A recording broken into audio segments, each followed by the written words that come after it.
Welcome to gCaptain Live. I'm your host, gCaptain founder John Konrad.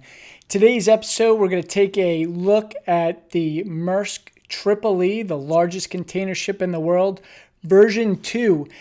They've brought it up to 20,000 TEU containers, and I'm going to explain how they did that with the ship. I'm also going to look at some archaeological finds in the Black Sea, answer some of your questions, and maybe, if we have time, get to some of the other top news stories of today.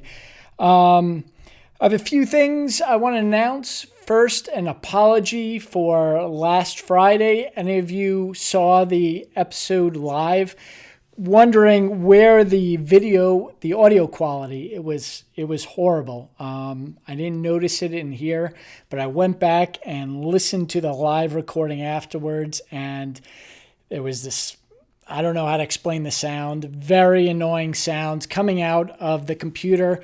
We've diagnosed the problem. It turned out to be a USB audio problem with my computer. I apologize for that. And hopefully now, I just got confirmation from Mike McDonald, one of my right-hand men here at gCaptain, that it sounds good. So if we have any other problems, or if you just have feedback, please leave them for me on the post here. Today's episode is sponsored by Club gCaptain. What is Club gCaptain? gCaptain is club, and I'm going to bring it up here on my screen if I can. You guys are all familiar with gCaptain.com homepage.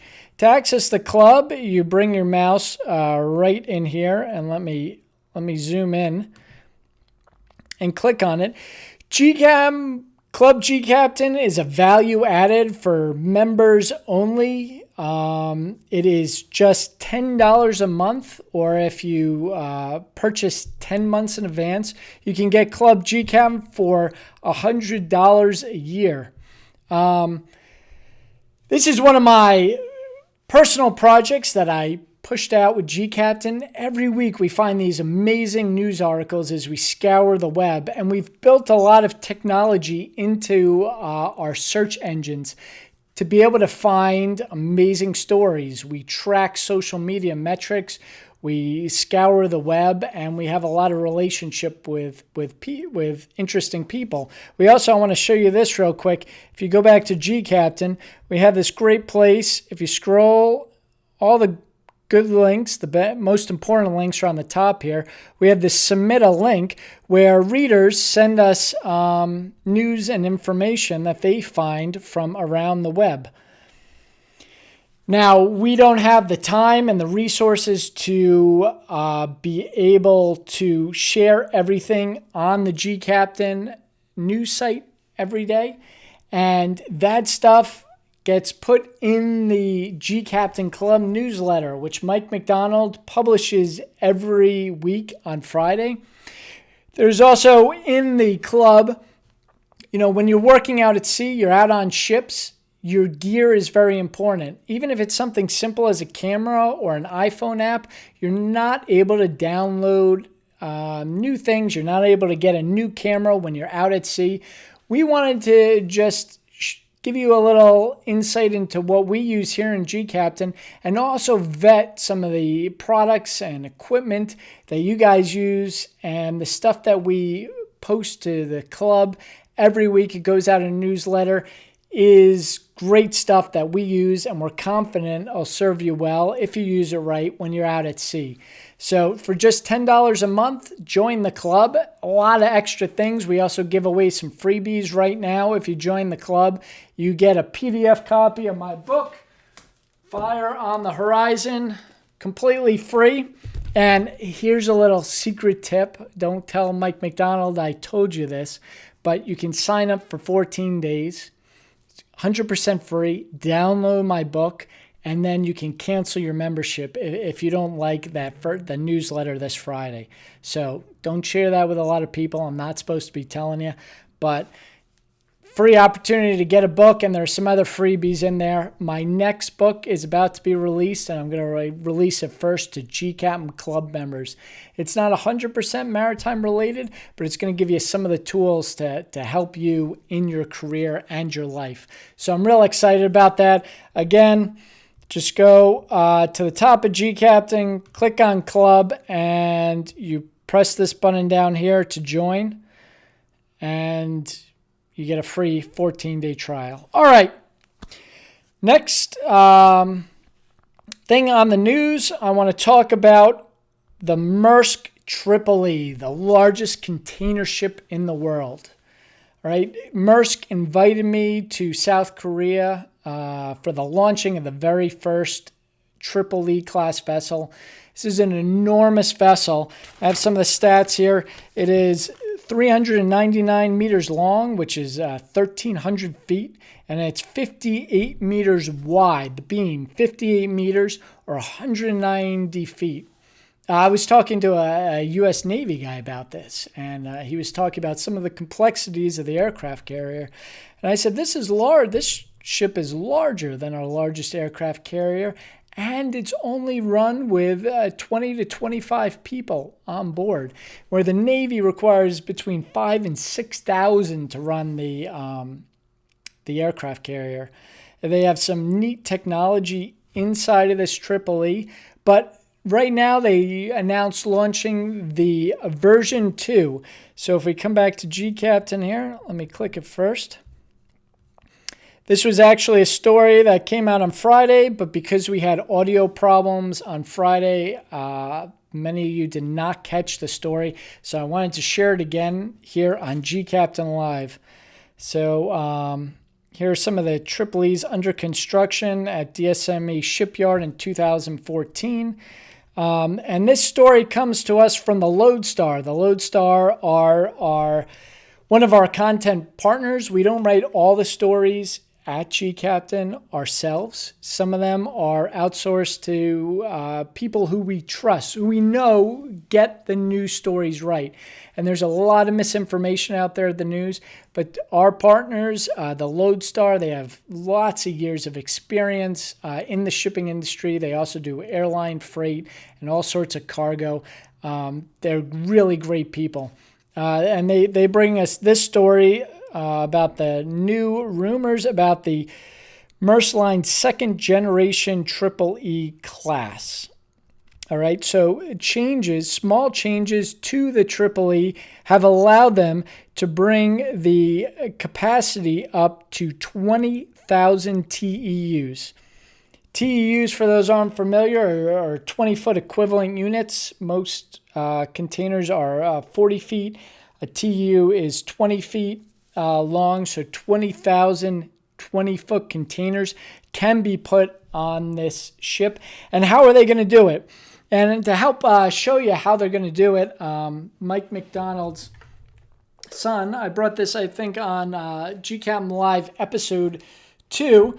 This is a model of the original Tripoli. Let's see if I can do this without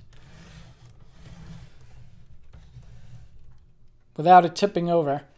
A model of the original Tripoli built by Dylan McDonald. Awesome model. I'm a personal fan of Lego ships and of Maersk, and this is a double for you.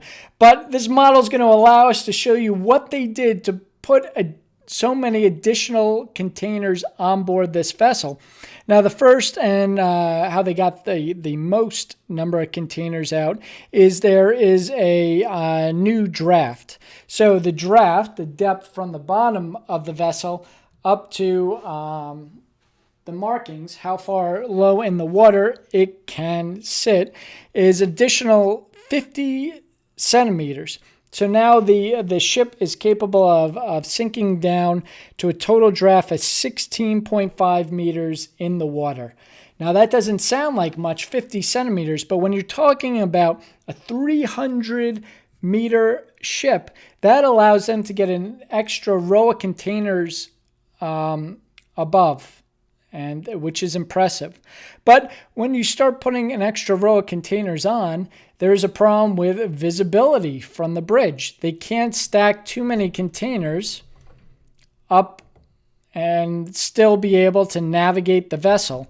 So another improvement they've done with the Tripoli is they have moved the bridge 2 cargo bays forward. So if we just unstack these containers and we take the bridge here and we move it 2 rows forward, now they can stack higher behind the bridge. And this allows them, they only 3 bays where the visibility is possibly restricted. All right, one problem we had last week was that the transmission was lost, and we continued to record while I didn't know that we lost transmission. So excuse me 1 second while I verify that we are still live. It's looking good on my screen. And if you guys have any questions that you want to post that I can answer at the end here, you have any comments, please post those. Also, if you're liking this video, please push a like. And if you're having problems with any of the audio or video, let's try something else. Put a sad face on. We already have one sad face. Hopefully that's for some of the news, but leave those comments. We read them and we really appreciate them. All right, back to the Maersk Tripoli. They moved the bridge 2 units forward. They also moved the engine room and stacks 2 units back. So I don't want this to tip over. As any of you are familiar with Legos, you know you have to be very careful with these things. 2 back on the engine room and stacks. And the cool thing about this model is, all right, we can't fit these in, but you guys are going to get the idea here. You can see the engine room right here. So this whole engine room was moved back. Now, finally, another thing they did to that significantly reduced weight is they downsized the engine. I forgot to write notes. I think it was from 7 cylinders down to 6. Let me verify that.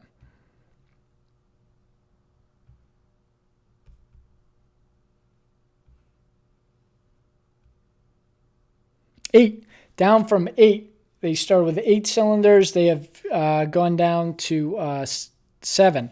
So that's the changes of the Maersk Tripoli. Let me carefully move this back across the room.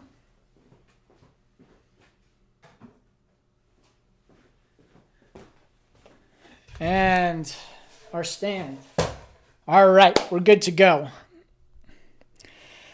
So I know what you're thinking. Last week we said that the problem in the shipping market, why the shipping market is down right now, is because of oversupply. And Maersk said last week that they want to grow bigger, and we explained those reasons, I believe in episode 2 or 3, why they would want to grow bigger. They want to grow bigger, and they said they will not grow through shipyards in the coming years, that they're going to look at mergers. So why are they doing this? Why are they adding additional containers to existing ships? Well, these ships are built at DSME. They've also built some of the original Tripolis at Samsung, and they're long-term commitments that Maersk signed years ago. So there's a time frame issue here, and moving forward, after these are delivered, Maersk is going to continue with their commitment to grow the size of the company by merging with smaller container ships. So the overall number of available ships will not increase and not further oversupply an already oversupplied market. There are simply too many ships out there, and few ways to get rid of them. Some of the really young ships less than 10 years old, are being scrapped at shipyards around the world. And we still have too many ships. That reduces the cost of moving a container, and it affects the industry and the amount they can charge for these containers. So that's our Maersk Tripoli story. I'm going to look here and try to load up these comments. Jeffrey says, much better audio. Thank you. Thank you for sticking with us, Jeffrey. It's really you guys. We are not video specialists here at gCaptain. We didn't hire video specialists to come in. This is a real grassroots attempt to try to bring you the live news. And thank you for sticking with us. All right. Iman says, nice work. I hope to see this example used in maritime colleges. That's a great idea I had not thought of before, but bringing the live in, or at least if the maritime academies filmed some of the lectures by these professors, they could push out this live video around the world. I'm really big, as I said in other episodes, in bringing the world community together.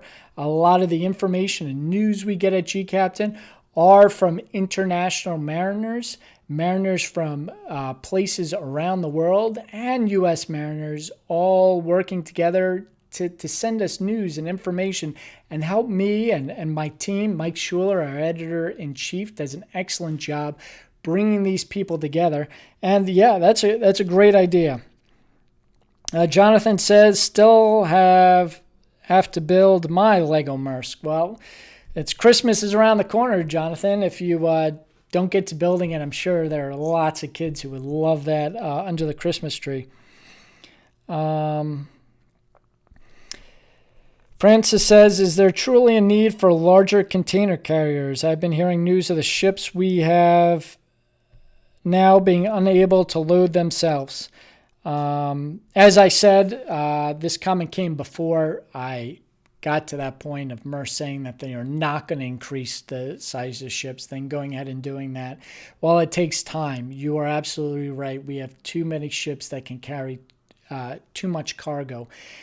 If you also go back into the gCaptain archives and search mega ships, mega container ships, you'll know there are a lot of other problems, not even just with the supply problems, but other problems with the size of these ships. Now, one of them is insurance. How do you insure a ship of this size? Well, that can be done, but if a ship this size, 20,000 containers sink, it can have ripples through the whole global economy. And P&I companies have to, get insured themselves to cover the damage of these ships. But you also have a lot of problems with, pilots and bringing these ships into port. And we have extensive archives brought to you, a lot of those articles written by Mike Schuler. We also have articles written by maritime pilots here in California. George is our pilot expert up in San Francisco Bay. He wrote an excellent article on these mega ships and the problems bringing them into port. All right, let's see what other comments we have there. Randy asked, did they raise the stack height? Looking at the model, it seems they added another row across it, so it would be even with the stacks. It's just a Lego model, Randy. Let's look at the picture here and see. It's hard to tell. I'm not sure. I'd have to look into that question. But we can't go off of the Lego model. We can bring up some Tripoli pictures. Maersk. Google has an amazing image search, and you can get a lot of research from these.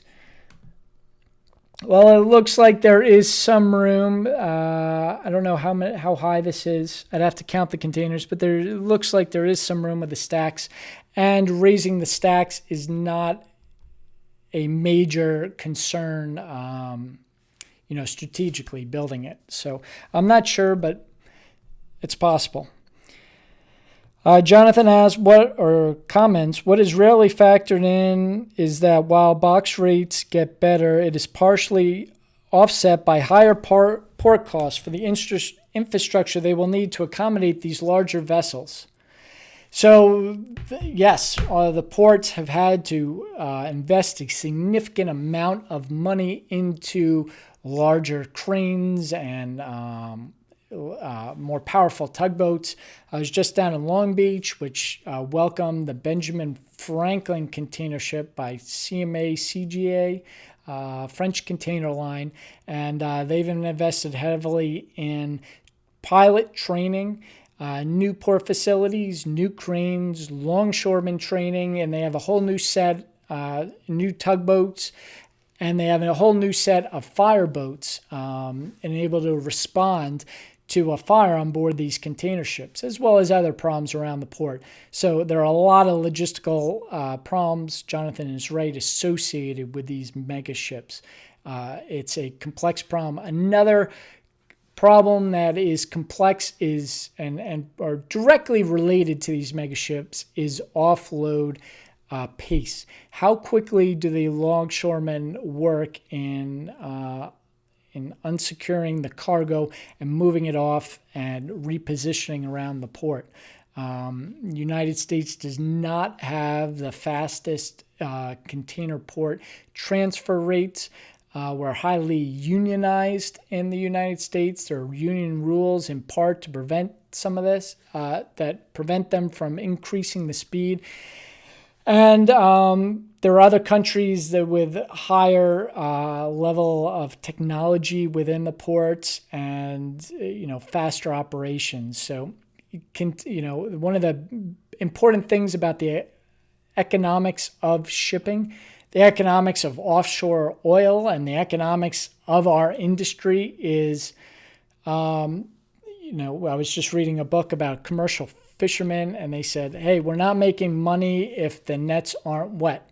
Those nets have to be in the water to catch fish. It's the same thing with ships. Even if it's a 1,300-foot ship, the turnaround time is very important. The ship is not making any money while it's in port. It makes money moving the cargo, offshore rigs, when the bit's turning. So that's a very, very important factor when the container ship companies decide which ports they are going into. The Maersk Tripoli, Maersk says they are not coming into the United States. When I met with Maersk in South Korea, they said that we are not coming into the United States until the U.S. has both invested in the new port design and the infrastructure to handle them. But more important to Maersk was the rate that we can offload containers in the United States. All right. Thalia says, it wasn't only about the container, but I think is also for bulk carrier ships. I'm second officer in a Greek fleet, and we have seen the 2015-16 ports empty without ships to load or offload. You're absolutely right. The Baltic Index and some of the entire shipping market is down right now. Shipping worldwide, we had such a ramp up with the economies of China and the economies of India that ships were built at an amazing rate. A lot of the technologically complex ships built in South Korea. Then China opened up a lot of shipyards, building more basic ship, but still large ships. And these were all brought in line because the graph of the Economist said that the world economy, led by China and India, the two largest population centers, is going to continue to increase. As the economy crashed in 2008, some of that increase has leveled off, but these ships were still ordered, still being built, still being delivered. So there's a overcapacity of supply. It's throughout the market. The only sector where this hasn't really affected, that isn't affected by, that isn't affected right now, is the passenger ship industry. Tourism on these large mega ships and the smaller ships is continuing to grow. I won't get into the full economics of the passenger line industry. They do have some of their own problems, but it's an expanding just in the number of cabins. Oasis of the Seas, we just Mike Schuler published an amazing photo of the 3 Oasis-class ships, huge ships right next to each other off the coast of Florida. And the specialty ones are increasing as well, new opportunities for cruising. We just had the first large container ship transit the Northwest Passage. So went above Canada, get from New York, from the Atlantic, and between the Atlantic and Pacific coast. Very interesting story. Go back and read about that, Northwest Passage. All right, next story on gCaptain here is underwater archaeology expedition uncovers dozens of ancient shipwrecks in the Black Sea. So we have here the vessel Strill Explorer. And when an international team of scientists set out on an expedition to map submerged ancient landscapes in the Bulgarian waters of the Black Sea, there was no telling what exactly they would find. After an expedition of this size and the scope had never been attempted before in the area, where thousands of years ago large areas of land were inundated as the water level rose following the last ice age. So what they're saying is they've entered this new area in the Black Sea and found these amazing shipwrecks. What's interesting is the sheer number of shipwrecks. They've just started recently, and they've already found 40 shipwrecks dating back to the Ottoman and Byzantine empires. What is also fascinating about this is the fact of how well preserved these ships are. A lot of the original structure is still intact, and the reason for that is how the Black Sea is makeup. There is no oxygen at that depth of 150 meters below the surface. So that lack of oxygen prevents the decay of these wooden vessels, and a really well-preserved archaeological site. But what's also interesting, and probably the most interesting aspect of it for me, is the quality of these photographs and 3D renderings. Now they're using new types of ROVs, remotely operated vehicles, submersible vehicles with cameras. They claim that these ROVs can set records in depth, 1,800 meters, and sustained speed over 6 knots. I know there are ROVs that can go, that I've worked with them in the offshore world, but 6 knots at 1,800 meters, that's impressive. But what's most impressive is the 3D technology, the amount of equipment packages that the ROVs have attached to them. So when you send an ROV down, they often put lights and cameras and sonar units and navigational equipment onto these ROV cages, and that allows them to perform extra science and gather more data back. And what's really amazing here is a new 3D recording technology.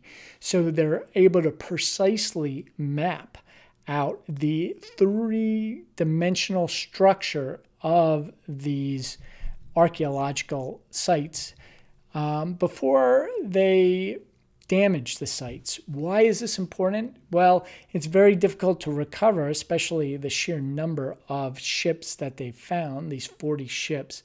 It's difficult to recover them. It's difficult to recover them without damaging them somehow and disassembling the ship. But, the old way of doing research of this type is somehow float the ship without damaging it, or at least sections of the ship, and then rebuilding the ship on dry land. Though that has that problem of disturbing the ships, and not always do all the pieces fit back together. Information is lost. Also, because it is 150 meters below in these conditions with no oxygen, once you bring it up, the decay process is going to start again. So this 3D rendering allows them to take very precise computer models and then they can put into computers and walk around and using 3D vision and all that, learn the things that they can without disturbing the original evidence, which they know if they leave how it is will continue to be preserved for a long time to come. All right, let me take a look at these comments. Chad, welcome from Florida. I've been to Florida many times. Did a lot of training down in the Star Center when I was in AMO and loved the climate down there. My family used to have a condo and near Orlando, Kissimmee, and my stepbrother lives there now. So my brother-in-law lives there now. Great place, visit frequently, real maritime center. So thanks for joining us from Florida. We got people from Florida, Greece, the Black Sea. This is amazing. I thank you so much, guys, for coming in from all these places. Now, as a kind of logistical question, I was told by Facebook, and one problem is I can't watch these recordings while I am filming it. We're working on the technical details now, but I'm told by Facebook that if you scroll down, there's a little button that says notify me when gCaptain goes live. So if you guys click on that button, you will be able to see all the other broadcasts and you'll be notified even if you're not logged on to Facebook directly. I mentioned before, we welcome you to Club gCaptain. We have some new things in the club that we're about to announce, but we will only be announced to club members, so you have to be in to get that new news and our weekly newsletter, which is just some amazing gear and content and really cool stuff. So head over to gCaptain if you can afford the $10 a month, which, it's the first thing we have ever charged for on gCaptain, charge the readers. Everything else is free. And when we started the club, I wanted to make sure when we launched it that the core of gCaptain, the news, the forum, the social networking on Facebook and Twitter remain free for you guys. We get calls from marketing people all the time saying, hey, we have this new technology to shut down your Facebook group and make your Facebook readers pay to read it. And a lot of our competition is doing that. We want to keep everything you guys know and love for free, and Club gCaptain is the first thing that we have charged for. The core hard-breaking news continues to be on our site, but this is more things that are fun, people who get to the weekend and want more news, more interesting stuff. And again, 14-day free trial. You can sign up, download my book for free, and then cancel. And there won't be any hard feelings here. But if you like it, we hope you stay on. Well, it is late here on the West Coast. It's 5:15. My wife Cindy has a dinner cooking by now, I'm sure. And we have to sign off here. But please join us for future episodes of gCaptain. Again, we're in the beta phase. We're not sure if we're going to record every day and what our schedule is. We're going to try a few different times and schedules. That's why it's important to go below and click on that button, notify me when you go live, because we're going to be adjusting things over the coming weeks until we set out on a schedule that works for the largest number of readers. Well, again, thank you very much for joining us. Please like and share with your friends, and stay tuned for the next episode of gCaptain Live.